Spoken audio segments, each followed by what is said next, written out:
Game 1 in the rematch between Tempest and Miracle. And for Tempest, a lot was relying on their ability to execute combos, Void Prison with the Apocalypse. But a big thing for me was Hyde and his inability to be able to execute good stay-a-whiles along with those combos trick. Well, one of it was because Blue Beetle was hitting amazing Aegis. He immediately followed up there. You had the armor right away, which meant that suddenly Miracle can decide, do we want to turn around and continue this fight, or do we want to back up? But I agree with you. Hyde not being able to find those big stay-a-while listens, that's a very difficult thing that is going to ruin your team. So hopefully that adjustment is going to be happening, but at the same time, we keep talking about the garage. If that garage is allowed through one more time, I feel like Miracle right now is on a steamroll. Well, we've been talking so much about how important this rematch is for Miracle, even beyond just moving on, but this really is a grudge match because Miracle, who had gotten to a point in league play where they were not only defeating Ballistics, which is what happened in playoffs, they beat Gen G, guys. One team that could consistently defeat them was Tempest. And when we asked why to Miracle, they said, we can team fight, but Tempest, they team fight even better. And Wolf, it just no longer feels like that's the case after Game 1. I feel like there were a lot of moments where we saw VP used defensively. There were some overextensions by Tempest. Like, it feels like Tempest is literally living in the past in terms of their drafting, in terms of their execution of draft. I mean, it was so textbook what we saw there from Frankel. Hide in the bush, send the Banshee over, delay. They've got the Dahaka. The Dahaka was let through the draft again. Everything is, there's like nothing weird about what Miracle is doing. Everything is standard. But there is that feeling like they can't even team fight better than Miracle now. So how can they win this best of 3? Like, it's like, this is the change of the guard. You know, this is maybe the second best team in Korea now. We have to think about that as potentially like a fact, not an opinion anymore. Pressure was a big point for me because you look at Zeratul and normally you're trying to really create not only kill opportunities through the wombo combo, but you want to pressure the backline. And we saw such a great communication on the side of Miracle wherever Zeratul is. That it was so difficult for Lockdown to get anywhere close to a target. And you want to land that VP to set something up, but every time there was a choke point situation, Miracle just moved back, let them move in and said, okay, we're going to take him on open space. We're going to just simply move apart. And then you have Sniper, who does the exact opposite. He's the one who all of a sudden finds those aggressive pressure points where he can jump on a target. How often did we see him jump on Hyde, get the pull in, and all of a sudden you see the cage coming down, big team fight, and they walk away with 2 to 3 kills? Well, the reason why we see such great team fights from Korean teams is because this is a region known from their for their micro game, their ability to team fight. Gen G, such an exceptional micro-intensive team. And looking at the teams that are here at the HGC Finals, we could see total team fight time in opening week. The one was at the top. We expect that, right, from a Chinese team. But after that, Tempest. And Tempest giving those opportunities to the one is a very reason why the one trick were able to get a game off of Tempest. Yeah, I mean, that was quite a brawl too. But yeah, when you're looking at the regions, I think you can look at it as China, probably the most aggressive when it comes to brawling in those fights. And of course, Korea afterwards, North America, and then Europe. You're going to see a lot of aggression when you have these regions facing off each other. And we're going to get it between mirror matchups consistently. And the last game, we saw 11 minutes average time. The last game was 14 minutes of team fighting. So, you know, it was pretty fun for you guys to commentate. It was fun for me to listen to. It was fun for us to watch. But I guess it kind of depends on the map too, right? You're going to get a lot of brawls in Towers of Doom, and we'll have to see where we're going and if those kinds of brawls opportunities can continue for both of these teams. But I love the idea that Miracle might be able to finally shake off Tempest, because when we had asked them, you know, it was like us and then Tempest, and I can't remember who said that, but it was just like covering it, because it's always felt like Tempest are the better team fighters, and it's just no longer the case, Kaldor. I would absolutely agree with it. I mean, you saw it in the last fight. There were even a couple of moments where we talked a lot about the synergy. You have the arrow, you have the epoch, the Void Prison. In some of them, they nearly screwed it up. You all of a sudden, the Void Prison coming out just after the Apocalypse is there. They still manage to get the hits, though, and the stuns, but then nothing happens. Twice, I think, in a row, they executed the combo, and then there's no follow-up with damage. There's no kill, and all of a sudden you just see Miracle saying, like, well, I guess we take that fight now. I think a big change up here, though, for Miracle is Dahaka coming in here. Typically, you look at Miracle, and they're always converging on their opponents, and Tempest was able to punish that with better fighting in the past. But Dahaka suddenly allowed for that 4-man to back up, play a little bit safer, and allowed for them to finally give those picks that they actually want to have compared to what we've seen in the past. Well, I've got news, and good news for you brawling fans, because we are headed to Battlefield of Eternity for Game 2 between these teams. Chosen by Miracle, Tempest wanting first pick to make their last stand. Potentially, depending how the next game goes. But Battlefield of Eternity, Korea versus Korea. Wolf, break it down. I mean, this has been an incredible map for Phase 2 for Miracle. They've had some great last stands on this, including their defenses of their core while down 2 keeps against Gen G. Having that comeback with no keeps down for Gen G is one of the more famous games from League play in Korea this year. And you know, they've been focused more on macro recently, you know, to further that point you guys were just discussing about this team being known for team fighting, then transitioning into Dahaka control. It feels to me that there's been a shift of the meta this entire tournament of teams that go for the dive, teams that go for aggression overall are starting to fail, with the exception of Dignitas. They ran the solo support out, but they're crushed Tempest with that. But besides that, it feels like the teams that are being more passive, playing the macro game, and looking for counter engages rather than the actual dive themselves, are finding more success. Is this a Hanzo? Is this a Maiev? It's got to be a Hanzo. I mean, first of all, can we appreciate the Garrosh ban? Yeah, we certainly can. We should all appreciate that Garrosh ban. Talking about tanks, though, both teams, like Tyrael here, that could come into play later on. Leaving Hanzo open. All right. I love how right out of the bat they are banning Garrosh. The last time they didn't even make it into the bans at all, and right now they're saying, okay, first ban, like, we're done with this.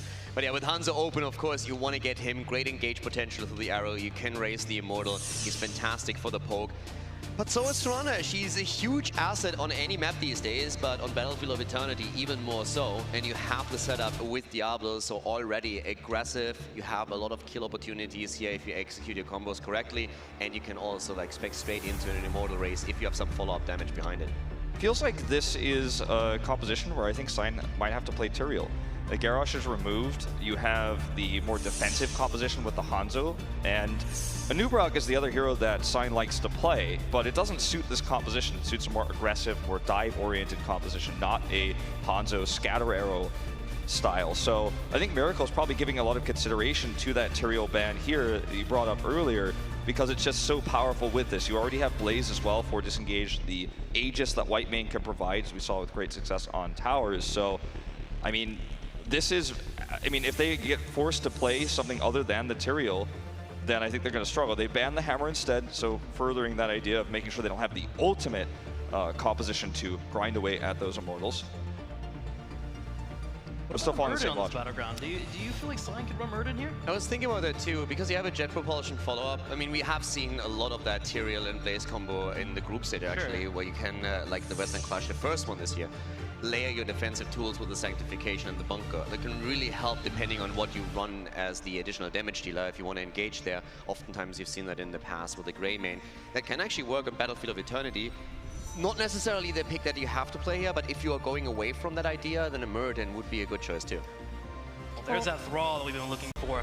One of the 2 out of 4 that you typically get when you have Miracle getting wins here. You have the Diablo and you have the Thrall mixed in here, which is usually pretty darn good for them. 70% of their wins and above have been because of this combo being together. And then, of course, Raynor coming in for Frankel. A lot of that is Sniper. When Yeah. you put Sniper on something that is easier to kill, that's when things are easier for opponents of Miracle. But if you can get home something that can turn fights, like with the Sundering, or even the Maiev that we saw in the last game, things get a lot better. It's going to have to be a flanking Thrall. It's going to have to be an engaged Thrall, however, not going to be the you know, more defensive setup in most cases against this style. And they're going to take ETC. So Sign, he's had some inconsistency on Tyrael over the years, shall we say. And I think that the ETC is something that's more comfortable for him, but I don't know if it's as safe against a Thrall, for example. Tyrael could set up a Sanct to prevent an entire engage, whereas ETC is limited in what he can do. He's not going to find an easy mosh pit here, and he's not going to be able to deny that Sunder flank. ETC on this map, this is one of ETC's better maps for sure though, so you have at least a tool where you can try and get someone into an Immortal Stun, push him out, slide through. You have also him comboed now with a Blaze, which gives an additional layer of defense after level 10, because ETC usually struggles that you can just burst him down pretty easily, and as an ETC player you have to be very careful that you don't take any poke damage. Yeah. With the Blaze, you mitigate that weakness a little bit. But yeah, Sign has to be playing on point here if they want to get a good value out of it. But it's a good map for him, and it's a decent composition also for an ETC. His job is to create space here. Just make sure that Hanzo has time to put out those scatter arrows, especially post level 7, and he can do that. But the room for error is pretty darn low. If you make a mistake, ETC pops just like that. Sign earlier in the group stage played Stage Dive ETC, correct? Yeah, it was really weird, and it didn't work out. I don't think we're going to see that. I mean, that Stage Dive pick was so weird to me that I almost wondered if it was a misclick back in the group stage. I think that Miracle has absolute control over this. ETC is dated because back when ETC was super popular, there weren't great poke heroes like the Raynor, and now they have the Tyrande. If he gets caught with any Lunar Flares, he is going to be, if he doesn't die, so worthless. He's going to have to Hearth Home or tap. So I don't have a lot of faith that this ETC was better than the Tyrael. No room for error for Sign and no room for error for Tempest, as they must win this to stay in the tournament as they go into Game 2 on Battlefield of Eternity versus Miracle. Where Miracle has finally broken that streak against Tempest. They got that first win, but now the next step, winning a series. It looks like we can maybe pull that off, though. The amount of CC that we have on Miracle's lineup, also with Thrall in the mix for the Wolves, with Diablo engaged, and Tyrande follow-up, and Arthas as well for Howling Blast and the slows alone. There's so much CC available for that team that whenever you get caught, you are forced into a fight that, if you are Tempest, you might not want to take. The only thing they're kind of missing here, they have Diablo that can force the engages, but if you have your front line watching for that Diablo, typically Hanzo has enough space to win those races. So we're going to watch that front line, but here we go. Straight into the match on the left side. In the blue, it will be Judy on Diablo, Franco on Raynor, Blue Beetle on Tyrande, Nacho on Arthas, and Sniper show off the Thrall. And over to the right side of the map, their opponent down one game in the series. Hyde on Whitemane for Team Tempest. Sign is on ETC. Dami on Blaze. We're seeing Lockdown on Hanzo in this game. And last but not least, it's good on Phoenix. Ladies and gentlemen, Team Tempest! Speaking of Tempest and Sign in particular, level 1 change up for that talent. Going into the block party, typically you want to do this against high auto attack heroes that are looking to burn you down. With Raynor and Thrall on the opposing side, not a bad choice to pick up. Yeah, and there's always, of course, the argument to be made if you're going for prop rock and you have to get those globes. This is a 2-lane map. Yes, if you dominate the objective, you get that completed a lot faster. There's always that back and forth when it comes to a discussion of which talent to take here. We have Whitemane as the backup, so they should be able to create that space. But as we said before, a lot of this hinges on Sign, his positioning, and his playmaking abilities. Now, Tempest has Phoenix hanging back in that top right corner, seeing if Arthur can get aggressive here, but Thrall is actually rotating up. Exactly. Thrall is actually, in this case, still holding his level 1 too. Now, we've seen Crash Lightning on this map in particular popping up a lot more recently, but you can still go into the Echo of Elements here if you want to have those extra pokes, but he goes for the Crash Lightning. He wants the stacks. Sniper loves those stacks. Good gets locked down, but able to warp away. Hyde provides the heals as well, as Sign stepped up with a power slide. Exactly. Sign immediately there, and that was so important. That could have been the first blood for Miracle, but Sign sees what happens, slides through and says immediately, like, not on my watch, moves away from it. So great job by him preventing that kill against Phoenix. A great power slide, but also shows the weakness of ETC. If he's not able to power slide aggressively forward, even though that engage came their way like most tanks, he has to escape away. So Miracle still gets that free trade-off of damage, and they don't get punished for it. Most tanks would have stood up and tried to get a pick instead. Yeah, now of course here, still the poke happening. Look at Sign, he's already anchoring the side here. Judy wants to sniff him out though. He's moving in.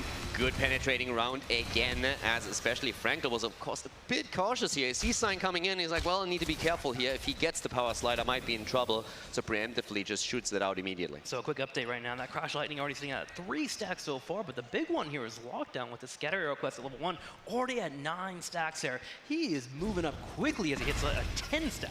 Yeah, really impressive here on his part. So great moves on Hanzo, but the poke down to the bottom is still providing a lot of stacks for Sniper. And of course, this is even before we're seeing any kind of Immortal Ray. This is fantastic for him. The more of those stacks he picks up early on the Crash Lightning, the easier the completion is going to be, especially once we're seeing those little stalemates in the middle. But for now, it's the big fight over the camp to the bot lane. Dami already rotating from the top lane too. Tempest wants to grab this, but Miracle spots him.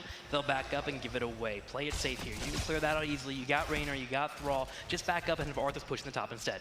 The one thing that you could also definitely have done in the case of Miracle is on level 1 going to the Spell Armor, but we have the Celestial Attunement on Tyrande, so the jet propulsion, the engage through Hanzo later on, and his TC in particular. You really want to be careful here. Having that double cleanse available is going to be absolutely great for Miracle, despite the fact that they themselves also run a huge amount of CC. Yeah, very important to make sure you get rid of that CC because of Hanzo. If you said it goes up that Scatter Arrow, burn you down, those things are very hard to deal with, especially with Tyrande even providing those heals. Now here we go, straight into the Immortal phase, and this is where we're going to see that Hanzo be a bit of a pain. Lockdown, already burning down this Immortal, but you have Miracle stepping up and put some damage out too. Yeah, Miracle definitely have to prove themselves here on the objective. Also the Frostwolf pack taken on Thrall on level 4. We've seen it a lot from Rich at the Eastern Clash and also here at the tournament, trying to get those stacks together, the cooldown reduction, and also making it a little bit more easier to maintain your mana pool here. But we have and nearly even halftime show here as both the teams now aiming straight for their objective, but it's Hanzo on the right side trying to make the plays while the rest of the team defends. A prime setup when you have a Hanzo on your team. Leave him by himself by the Hyde. Hyde stepping up, trying to slow down some time here. Nacho continues to chase him down. Good backing up as well to chase down that Arthas, but at the same time, Miracle's working their damage. Sniper stepping up and getting that Wind Fury in. Yeah, once again though, we have the engage attempt here by Dami with the jet propulsion, not quite following it through, but it is Miracle who loses the first Immortal race. The kill though against Blaze here happening as Reyna delivers the final shot. That'll be a nice pick there for Miracle. Get them in the perfect spot for defense, even sending Sniper back for some mana to make sure he's there, and also working on those Crash Lightning stacks. And speaking about that, more stacks coming in. Level 4 getting picked up, that Frost Wolf pack, trying to make sure you get that cooldown reduction, and of course that mana reduction. Level 4 also the True Shot aura taken on Tyrande here now in this case. Now the Immortal, of course, still low shield, and with Blaze now spawning and moving to the top lane, there's still a 4 versus 4 situation at the bottom of the map. Tempest is hoping to at least get the wall here, take those 2 towers down, and maybe get the level 7 talent a bit earlier than their opponent. But Miracle, they have quite a bit of poke here. They're already using Frankel with those auto attacks on Reyna to burn it down quickly, and they can always rely on Tyrande for the same. Gosh, I love that True Shot aura pickup. Sure, the damage is great, but also that reset on the Hunter's Mark gives you a chance to burn down the Immortal. And there it is, cleaned up. We've been seeing a lot in Europe. That first Immortal has actually gotten to a point where it's getting half a 4 or even a 4 if they can find a pick. Miracle stops that in its tracks completely by clearing it up thanks to Tyrande. And especially after game 1, you have to respect Miracle here if you're Tempest. You have to just realize this is going to be a tough road ahead. But still, if you can have that engage with ETC and you have the quick follow-up, getting those kills will be great for you. Whenever you manage that around an objective, your combo just excels at burning that Immortal down and getting a huge pressure play through the top lane. Both our teams building towards level 10, but neck and neck in experience, 7.25. We should be around 9.25, 9.5 when that second Immortal phase comes up. And I want to see who's been getting to that race first. And of course, what heroics we're going into. You have that Dragon Zero, that big jet propulsion to follow up. If Tempest can get there before their opponents just barely, they should be able to find a pick and continue to get that race. You can see Judy there the entire time, just super high if you're looking for that play. And you can't blame him after game number 1. He absolutely excelled there. And he's sitting at 90 souls too, so he's actually pretty tanky at this point. And with the backup from Tyrande, he can definitely try and make these engages happen. But in that 4-man, they're still a little bit reluctant to make those plays. Tempest, once more, gets the bottom mercenary camp. But Miracle wants to fight. Nothing coming in from the top. Comes in behind Dami, able to get a nice Howling Blast. And here's Judy going forward, but Sign gets a knockback straight to a turret. Sign comes in with a stun, and immediately Dami follows it up with the jet propulsion. Judy's in trouble. He's getting healed up and moves out. Both of the teams trading blows here. No one falling, but for Judy, was a close call here.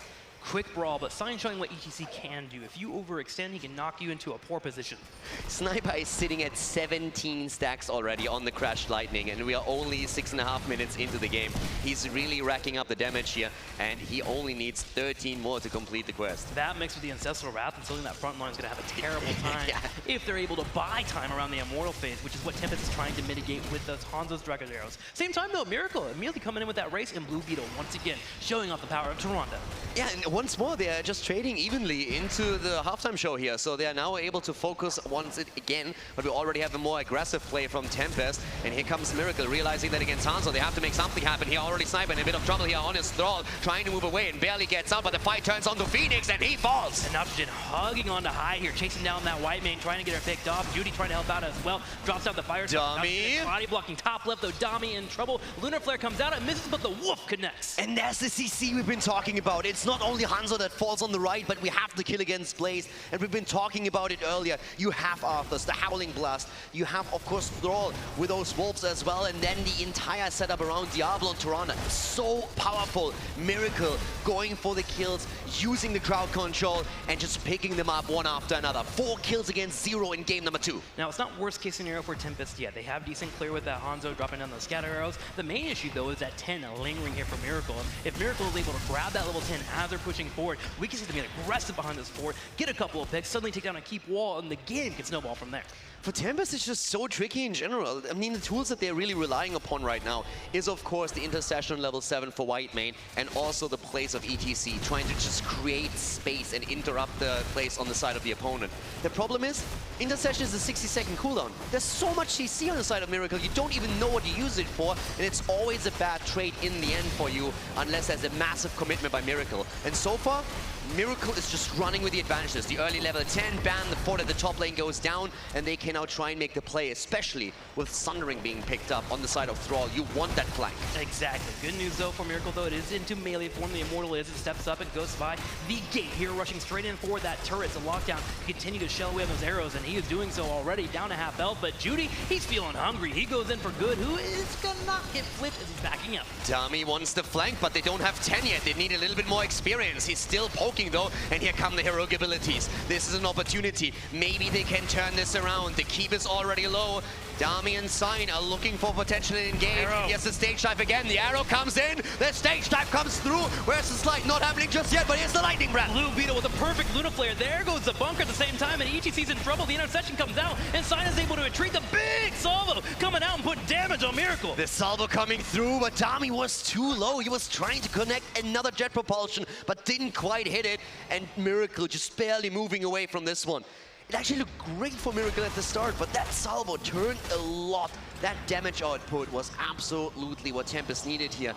And in an ideal world, they could have maybe stopped someone through that jet propulsion, just stop them, get that kill, maybe snowball it a bit more, but they're definitely not out of this game yet. I gotta shout out Blue Beetle though. Remember that Lunar Flare, right when the stage dive came in there, landed the Lunar Flare. Had ETC landed perfectly there, he could have had a power slide, knock back, bring in that damage, and that could have been a completely different team fight. It's definitely a bit tricky for Sign at the front. You kind of want to go for the mosh pit, but you have a Tyrande against you for the interrupt. You have, of course, also then on the side of Thrall now that Sundering. That's definitely interrupt potential, penetrating round 2.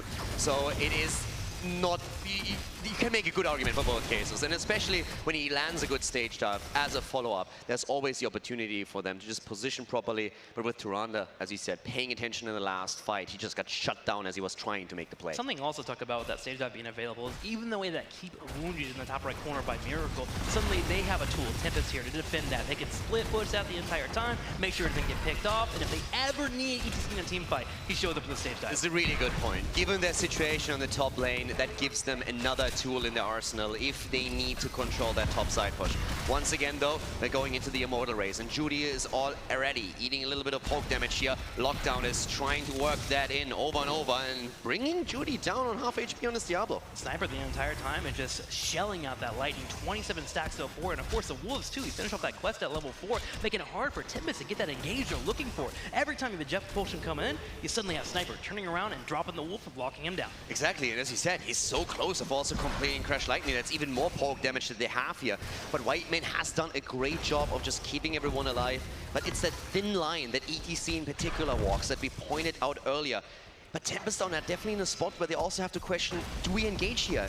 Our opponent nearly has to hit level 13. Do we make the play now? Do we go up against an opponent that might have the talent advantage? Or how do we play this? Well, so far, they're playing it slow, letting the lockdown drop on the arrows, but at the same time, look at Miracle on that bottom left, that Banshee, putting damage on that Immortal too. There is a trade-off happening between these two teams. Tempest comes to the rotation on the bottom left while Judy steps up. He's looking for the bite now. Finds a nice Howling Blast in the top right corner, but nothing really comes out of Miracle yet. Crash Lightning is completed. That extra damage is going to be great for them. 13 also in their hands now. Finally, Miracle has the advantage. They have hit a couple of power spikes, and they're trying to transfer that straight into the game here, making the engage. Judy here with a split. The stuns are coming out. The Lightning Breath is in. Dami falling low and has to drop the bunker. But Miracle can back up from this. They don't have to go for the full engage. The Starfall comes out, but they do get away. We had that Lightning Breath come out because there was an Immortal stun that was going to connect with Diablo, so he just wanted to make sure he didn't get picked off. And the halftime show goes in favor of Miracle thanks to that Lightning Breath come out. Tempest at this point just tapping. They go down to the bot lane, they tap at the fountain, make the rotation top there, trying to make sure that they're not losing out on the objective, that they can stall it out a bit longer. And this is also where you can see ETC now at the top side. He's going to get that experience. He still has the opportunity to use the stage dive, but Miracle makes the commitment. Stage dive comes into the back line. Blue Beetle needs to be careful, but immediately here comes the power slide, and that's the kill. Atlas goes down. The salvo really connects there. Good, looking for more kills here too. Dami stepping forward. Will be looking for that jet propulsion. Oil comes in and slow down anyone trying to retreat, but Miracle able to get away. Tempest can take this opportunity to seize damage on the Immortal. It's so close. There's only 3,000 hit points left on Tempest's Immortal, but now they are trying to, of course, turn that around. They are still down a talent, but they have the 5 versus 4 going, and they're cutting Miracle off. No access to the right side of the map, and they're just poking away, trying to make sure that they're getting that Immortal before Arthas is back in the battle. Judy goes for a combo, but Sign steps up. There goes the Dragon Arrow 2. Sniper on the back right, trying his best here to stay alive. He's able to kite down to his Sniper. Then comes in for the Jump Potion while Sign deals with Blue Beetle on the back left. Sign immediately getting stunned again, though. Blue Beetle makes a place here. The pressure, they're thundering. They're going for him, and down he goes. ETC dead in the waters, and they're turning their attention to Phoenix. The double kill for Miracle. Judy is not done. He goes to the Lightning Breath. He looks at Hanzo. Hanzo trying to win this race. Can he get off one more scatter arrow? Oh my gosh, 84 HP left. Tempest unable to get the Immortal, and Miracle turns around and takes an Immortal for themselves. They take down the entire team. They even proc the camp here and are starting to go for that now too. Just as the Immortal, the objective is taken. Miracle is out for blood. Tempest, with a kill against Arthas, they look like they're finally in a position where they might start a comeback here, but Miracle is shutting it down completely. You gotta love the Bruiser camp being grabbed too. Now something ETC has to go to the top lane, so Miracle can get a bit more aggressive behind this. Fort on the bottom right corner, take that out, and you suddenly have pressure on top of that keep. In fact, all of Tempest is so afraid of that top lane being cleaned up, they brought everyone to clear it up. It's still even talents, but for how long? A 2-level lead in the hands of Miracle as they're working their way towards level 16 talents. Tempest, how do they play this now? Do they try and push past the Immortal, force the engage? They have nearly all the cooldowns readily available. It's only the bunker that they're still missing here. The entire time, Sniper just dropping down that lightning as well. Arrow comes out, but it does not connect on a target. Tempest goes in for the engage. Dami in the back right has to drop the Pyromania. He's low on health. He's trying to escape. There's a bunker. Bunker just in the nick of time. Comes off cooldown. He uses it immediately, but has to retreat back here as we see Miracle just power through that bot lane and go for the keep. That's keeps and that's catapults there. Tempest has to back away. They still have that keep in the top right corner. It's standing, but it is low. Miracle rotating this top side. They have a talent advantage. 3 levels ahead. This game is in the bag in their eyes. Can they hold on, though, and shut down Tempest with a 2-0? Miracle already in the lead in the series, and they are definitely here to take it all without even drop a map. They're going for keep number 2, and there is nothing to stop them. Tempest skirting around the edges of this fight, but they can't find the engage, and with a 3-level lead, 2 keeps down, Miracle moves away and is waiting for the next Immortal to spawn. Miracle with a massive lead can play this slow, but Tempest, you gotta be happy that you picked ETC in this spot, because you are behind, but at least you have that global available. You can clear out the catapults, you can play it safe and get that 16, but it is down to one last chance. It may come down to a Hail Mary team fight for them. Oh, it definitely will. Tempest will be back to the wall now. They have one more fight and they know it, and they might have to take it without having the 16 talent as well. They need a pick. They need to find a fight, and Miracle knows it. They're not going to give it to them. They're going to wait as long as they can. They're trying to now go for the camps here, but they're going to play this very cautious. Judy anchoring the plays already. They're playing around vision. They're making sure that they know exactly where Tempest is, or at least play it safe.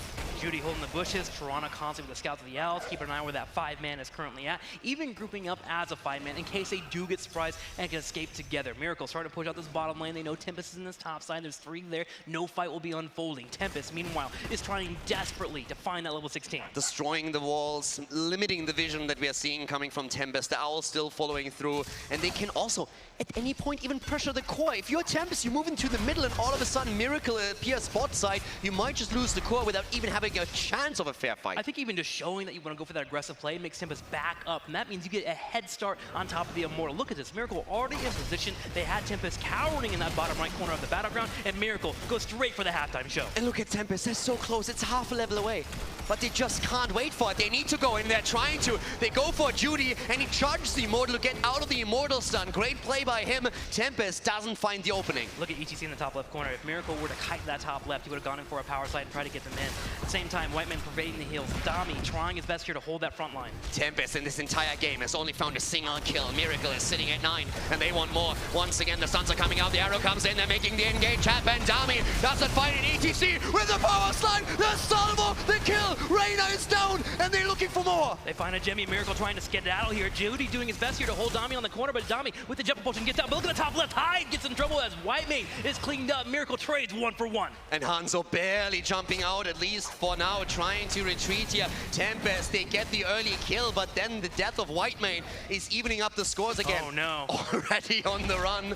But we have the engage on the Immortal, and the fight's just continuing. Lockdown and Sign, they are just trying to rush away from this. You can run, but you cannot hide from Judy. Judy going for the kills here at the top right, though. Good, and Dami find their own dicks. They chase down Nitrogen. Blue Beetle kiting the best he can here, but he's just a lonely support. Jet Propulsion and a cleanup. Tirana goes down, but there's catapults on the core. Tempest. Fires are burning everywhere. They somehow need to deal with all of this. Win the Immortal, defend the core, and it's losing hit points as we speak. Down to 80%, and now as Tempest goes back to cleaning up, they have left in a spot here where Miracle is able to grab that Immortal, and this Immortal is surely game if Miracle is able to finish it up. They're so close, 3k HP left on it. Sniper, Judy, and Nitrogen are already focusing in it, and they are just obliterating it. Big Immortal coming in once again. Tempest sitting at 71% on the core. They're still 2 levels behind. They finally picked up that level 16 talent, but this is looking like an absolutely Hail Mary move. How do you defend here against the Miracle? You have to fight, and Tempest knows that. They step up and they jump on Judy, who's a little too far forward. Here comes the stage dive too.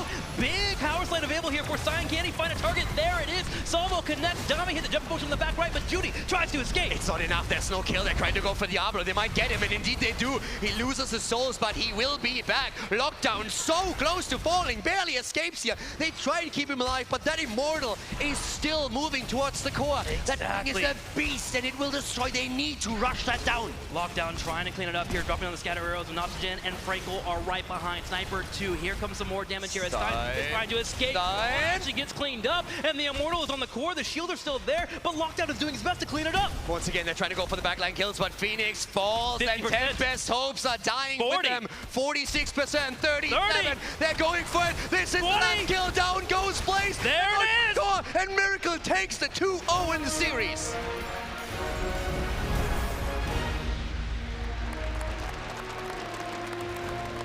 Miracle always having a difficult time when it comes to Tempest, consistently losing to them when it came to the yearly play, but when it matters on the big stage, Miracle is able to turn around, and they do it in a decisive manner, a 2-0 Caldor. And you gotta love Blue Beetle there. Everybody jumping up, ecstatic, and Blue Beetle is sitting there, yeah, we want another day in the office.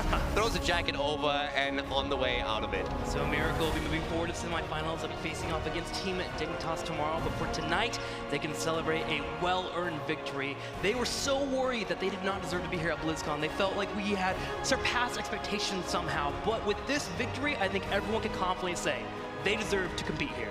Oh yeah, they absolutely destroyed Tempest in the series, and this is going to make for a great, great match tomorrow when they are off to face against Dignitas. Miracle, they really impressed here. That was well executed. The team fights, they excelled at them, and they also knew exactly when to fight, when to move back. Great game sense from them. This is what you expect from a top Korean team. This is exactly what we're getting here at BlizzCon. My favorite part about their play today is that this boa constrictor play that they've always had where they try to choke out their opponents, they slowed it down just a little bit there. Enough to where they can actually control Tempest, someone that has always had the upper hand on them. Love the play from Miracle, and I can't wait to see more from them. And of course, as we have them with the 2-0, we're also going to hear from Nitrogen, who's going to talk to Kevin a little bit more about that match that we just saw. That's right, Caldor. I'm here with Nitrogen from Miracle. Fantastic win here in the round of 8. And I got to say, Miracle has looked amazing, both in the group stage as well as here in the start of the round of 8. I have to know, what is making the difference for your team now versus the way you all played during league play? It seems like you're playing above expectations right now. 일단 저번 주 오프닝 위크 조별리그 경기에 이어서 오늘 8강 경기도 상당히 인상적이고 우월한 경기력을 보여줬는데 일단 HGC 코리아에서 경기하는 거랑 여기 이제 블리즈컨 와서 경기하는 거랑 제일 큰 차이점이 뭔지, 그리고 이제 그때에 비해서 어떤 식으로 경기력이 많이 올라왔는지 좀 설명해 주실 수 있으십니까? 일단 HGC K라고 세계대회하고 다른 점은 좀 여러 팀들이 모여서 메타 같은 것도 HGC KR에서 쓰는 거 말고도 좀 여러 메타가 연구되고 결국에는 그 대회만의 메타가 갑자기 생기거든요. 그래서 그 차이점이 좀 큰 것 같고, 그리고 솔직히 그 그룹 A에서 저희가 젠지보다 좀 승점적으로는 앞서 있었어서 약간 안일한 느낌이 있었던 것 같아요. 그래서 좀 안일한 생각으로 게임을 하다 보니까 원래 저희 실력이 안 나오고 좀 처참하게 졌던 것 같아요. during the opening week, despite the fact that we were playing well up to the Gen G game, we believe that we got too complacent prior to it, and then we just lost pretty miserably.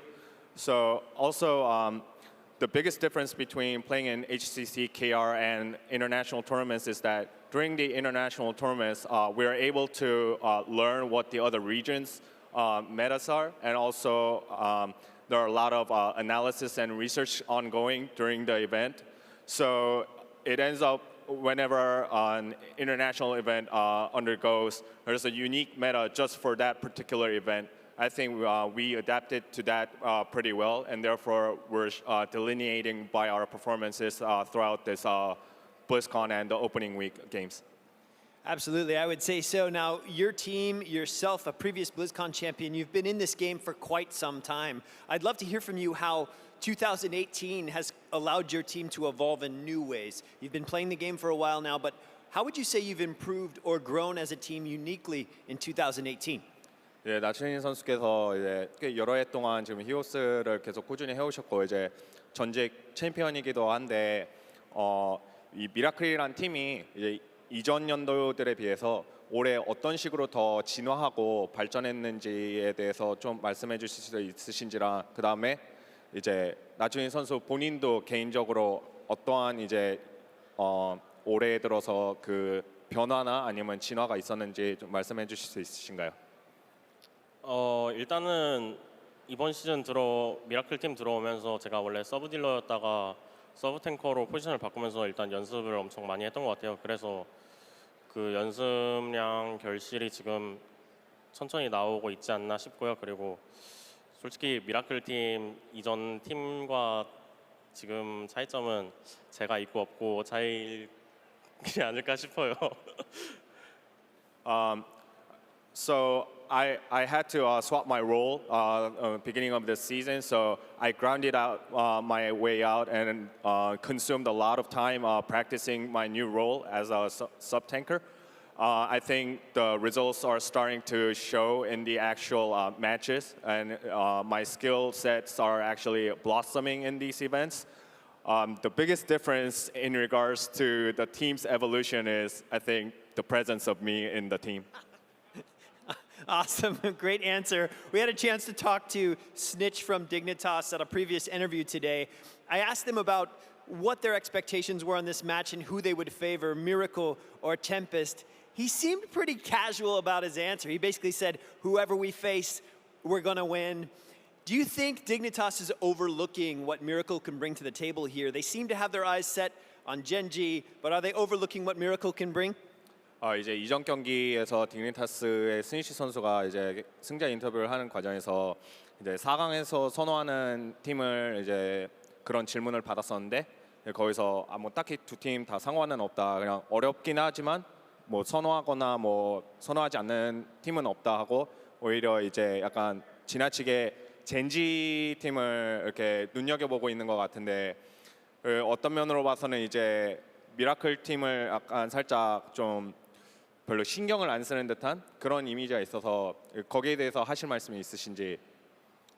일단 저희 팀이 세계대회에 나온 거는 지금 첫 해여서 어쩔 수 없이 디그니타스가 젠지만 바라보고 있는 거는 상관없고요. 그리고 일단 디그니타스는 젠지를 못 이겨봤는데 저희는 이겨봤거든요. 그래서 젠지도 못 이겨봤는데 젠지만 바라보고 있는 건 좀 아닌가 싶기도 해요.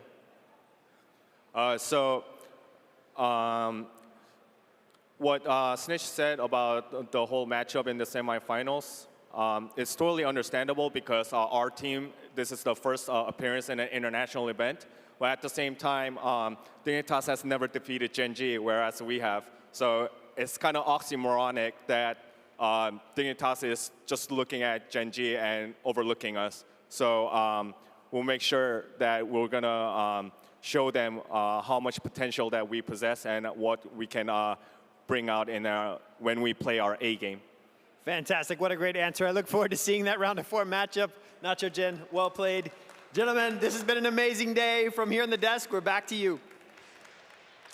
Well, all league long, Miracle might have lost to Tempest, but they win the match that matters the most to get revenge and to move on to the semifinals in day 2 of BlizzCon. But for Tempest, championship continues to elude them. Definitely does elude them, but looking over to Miracle, man, they have so many power picks you gotta watch out for. I mean, I want to talk about Sniper again on Thrall. He did 75k damage on BOE. The next on his team was Diablo with 38k. He put out so much damage output, and he was hard to kill as well. You have to figure out how to deal with the Garrosh from Judy, but you also have to figure out how to deal with the Thrall from Sniper. Also, I've been looking forward the entire time to a match between Dignitas and Genji. Now I'm looking forward to the match between Dignitas and Miracle. Dig's never beaten Genji. We have. But it was in league play, Wolf. Yeah, today I think it's just a reminder that Tempest unfortunately just couldn't keep up with not only their own region in an international stage, keeping up with the evolution, but also the rest of the world as well. In that game, we had multiple problems. You mentioned dealing with Judy's Garrosh. They grabbed the Diablo first, forced Sign onto an awkward hero. You know, you guys were discussing on the broadcast whether Power Slide would have been, or sorry, not Power Slide, Mosh Pit versus the stage dive, which one is better? I think neither. I think ETC doesn't fit this situation. He played it anyways. And we saw so many fights forced over camps but then retreats that got those Crash Lightning stacks. I think that's exactly what they were looking for. Invade, get stacks, walk away. I mean, it was just surgical, and I feel like the big takeaway for me of this is we knew Miracle were probably the favorites going into this, but I'm hoping that Tempest can bring us something better next year. I agree. Let's look at the bracket and see where exactly Miracle and the rest of the winners today are at. Let's start talking about Dig versus Miracle, because it's not just the answer from Nachogen. I'm excited about Caldor. There's also some people who are fans of Miracle are on Team Dignitas themselves. Yeah, definitely. And I don't know, I really have to say that we've talked about you mentioned the Franco comments that we heard before, but just in general, like seeing that match now coming up here, this is going to be a lot more hype than I expected it, because I have to admit, I didn't think that Miracle would shut down Tempest this hard. I expected this to be more of an even match. We've already seen Dignitas into Tempest, but now that we've seen both of the teams go up against them, we could be in for a real treat tomorrow when those two face off against each other. Both matches are going to be Korea versus Europe. Genji versus Team Liquid. We've talked about that rematch, how that went 1-1 in the group stage. Also, what Tempest struggled with versus Team Dignitas was the macro game. Can Miracle hold up versus this strong element of Team Dignitas' play? I think they can if they, of course, bring the fights as well. What they brought today was enough patience to where I actually enjoy them adapting from what we saw in the league play all year. I think Miracle versus Dignitas is going to be a great one, but I also don't want to say don't ignore the other matchup as well. Genji versus Team Liquid. Sure, we had that 1-1 in the group stages, but I'm really wondering what Team Liquid can continue to bring here, because they keep surprising me all freaking week. They do so much better than I expected. I gotta be honest here, when they made it to BlizzCon, I did not think that we would see them with such a dominant performance in some of their games. Again, against Heroes Heart, a lot closer what we saw there, but that they would make it into the semi, where you actually say, like, okay, how far can they go? Like, they seem to get stronger and stronger every match. Yeah, I think for everyone, the big question about Miracle is how they're going to perform in front of a crowd. Never done it before, obviously, with the exception of Sniper and Nachogen, but the rest of the team, rookies in terms of international stages. So once we saw the group stage, we started to see the ball start rolling. But for me, what's really exciting about these semis is it could set the precedent that we've only seen once. The Korea versus Korea finals we had in 2016 with Tempest versus MVP Black. Haven't seen one since then outside of Gold Series. And then EU versus EU we had last year at the mid-season brawl. It's only really been the premier international stage 2 mirror matchups like that. So the possibility of having that return is, there's a lot of pride on the line for both of these regions. But the BlizzCon curse is always Korea versus EU. Right. Sniper, redemption. Hasuops, redemption and proving himself. Genji, a dynasty. And Team Dignitas, all in. This is it. It's all down to this. Guys, get some rest tonight. Get here bright and early for seeds, because tomorrow we crown a champion. Good night.